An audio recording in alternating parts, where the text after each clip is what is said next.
So we have to not only chant, uh, but also avoid the offenses, but not be afraid of avoiding the offenses. Sometimes we are like, okay, first to blaspheme the devotees who have dedicated their lives in propagating the holy names of the Lord, and then we are like, oh, I should not blaspheme this devotee. I should not blaspheme that devotee. Am I blaspheming? If we are afraid like that, then guess what we'll end up doing? We'll end up doing exactly what we don't want to.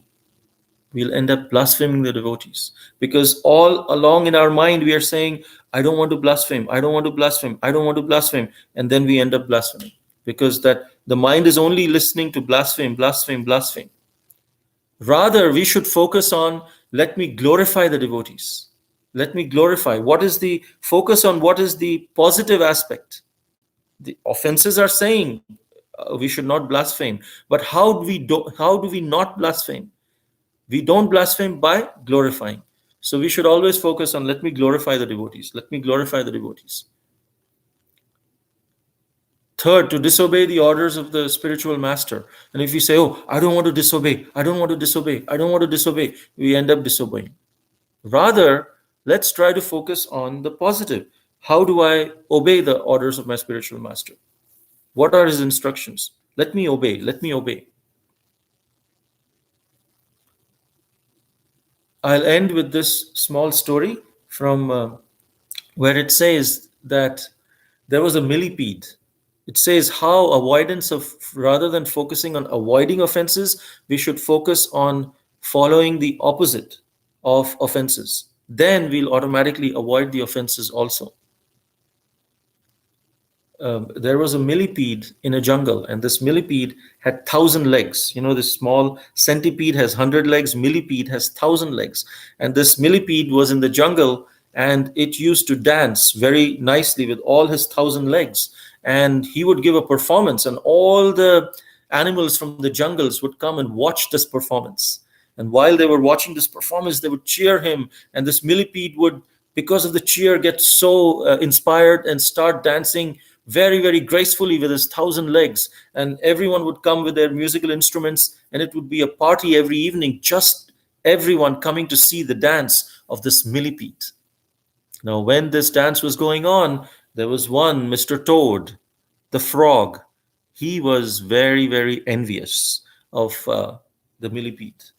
And so this frog said, this millipede is garnering all attention. How do I bring him down? He said, yeah, I have an idea. He went to Millipede and he said, Mr. Millipede, you dance so well. You are the best dancer in the world. I've never seen such a performance before. Can you please teach me how to dance? And the millipede was like, well, I just dance. I don't know how to teach dance, but I just dance, just have a happy time. And naturally, I just dance. I've never taught dance to anyone. He said, please, please make me your disciple. I want to learn from you how to dance. So Millipede said, okay, all right, come tomorrow. We'll see how it goes. So the next day, the frog comes and says, yeah, teach me how to dance. And tell me first, if you can tell me, which leg do you lift first? Do you lift the 556th leg first, or the 999th leg first, or the second leg first? Which leg do you lift first? And Millipede said, I never thought about that. I just, whichever leg comes up, I just lift it and start dancing. Maybe tonight I'll think about which leg and I'll let you know. So this time, when the performance starts in the evening, the millipede is thinking, which leg should I lift first? And he says, maybe I should lift the second leg. And then which leg should I lift next? And he starts thinking, and his performance becomes flawed. He's not able to dance properly. People are seeing that there's breaks in his performance, and it's not flowing naturally.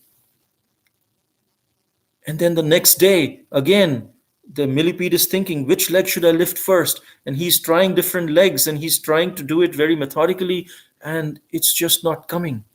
And day after day after day, this thought of which leg should I lift first just ruins the performance of this millipede.